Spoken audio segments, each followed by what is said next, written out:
अपने कपड़े हैं सादे हैं जी लाकड़ी पगड़ी वो गया मजदूर कंपनी में मैं गड्डी लैनी है बाहर गड्डी लैनी लेकिन लगी बड़ी की गड्डी मैं चढ़िया गुस्सा वापस आया और नक्का क्यों ले मजदूर मेरा मिला और ना कैमरे साथ के ना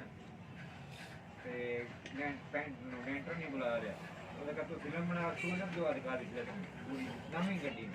अच्छा अंदर करा के बैठ पट्ठे पा के ना मंझा बांध दिया और क्या फिल्म माथे भेजो कंपनियां ये कंपनियां देखो ना कि साडी तो बैंड जाने रेड पर एडी बड़ा नाम है साडा ਉਹਨਾਂ ਫਿਰ ਉਹਨਾਂ ਤੇ ਬੁਲਾਇਆ ਆਪਣੇ ਖਰਚੇ ਤੇ ਵਾਹ ਵਾਪਸ ਇੱਕ ਉਹਨਾਂ ਕਾਰ ਫ੍ਰੀ ਦਿੱਤੀ ਅਗਲੀ ਮਾਫੀ ਮੰਗੀ ਜਿਹੜੀ ਉਹ ਕੀਤੀ ਜਾਂਦੇ ਨਾ ਉਹਨੇ ਬੁਲਾ ਦਾ ਵਾਸਤੇ ਇਹਨੇ ਕਹਿ ਕਰ ਉਹ ਇਹ ਵੀ ਭੇਜੋ ਕਿ ਉਹ ਨਾਨੂ ਤੁਹਾਡੇ ਆ ਸਾਰਾ ਸਿਸਟਮ में बैन दिलाना दे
Thank you.